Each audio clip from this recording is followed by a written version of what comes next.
panels and 8-foot dip treated posts, and we're going to use cement to secure the fence. First things first, measure out the length of your garden to work out how many panels and posts you're going to need. Panels are typically 6 foot wide and come in a variety of styles. Here we're replacing an existing fence and post. However, the following steps will still apply if you're replacing a broken fence or starting from scratch. For posts, you're going to want them to be at least 2 foot longer than the height of your panels. This gives the fence a solid foundation. Lastly, you need to decide on your method of securing the posts using either concrete, post shoes or spikes.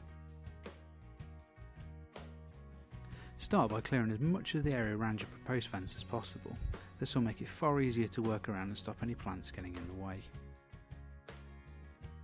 Before installing your posts, it's best to treat the end with a good quality spirit-based timber preservative. This will extend the life of the post in the ground and also prevent it from rotting. Measure out and mark 2 foot along your post. This mark is going to need to be at ground level to give you the best possible anchorage for your fence.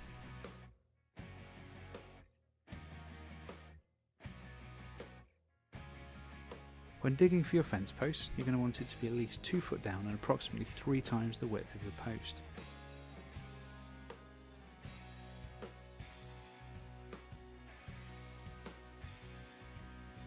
Mark out 6 foot lengths across your proposed fence with string. This gives you an idea of spacing and will keep it in a straight line following the land. Place 3 to 4 inches of gravel in the bottom of the post hole. This acts as a ballast for the post as well as allowing water to drain away, again further extending the life of your posts.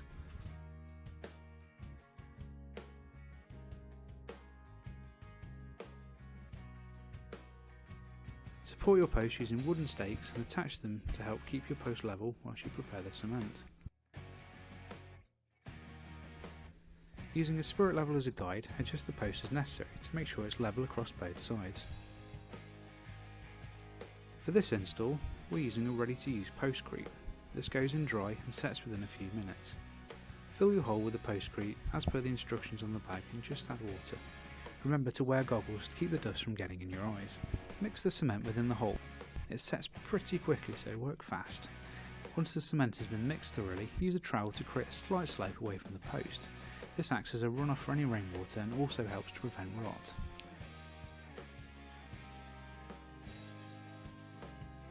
Once the cement is set, fill in the hole and remove the supports.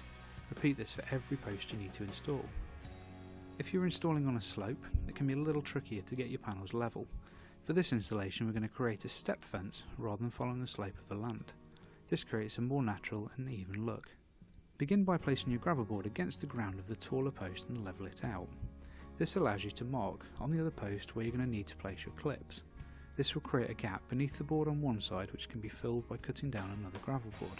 These feather edge panels are framed on the top and bottom, requiring us to measure up the framing and mark the post where our clips need to go.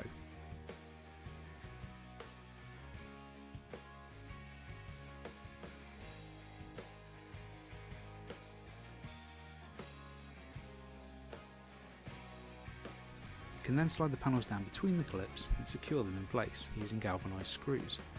Galvanised screws are resistant to rust and will last longer. Check your panel is level one last time.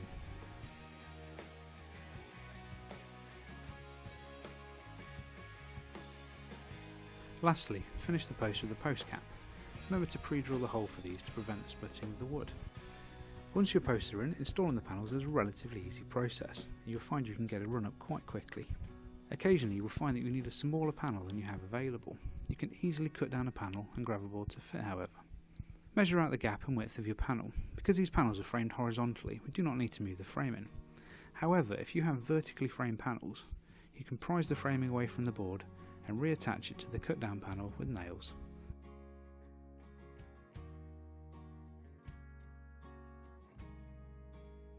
Cut down the panel using a jigsaw very carefully with a handsaw, again taking care to wear protective goggles to shield away from any sawdust or debris.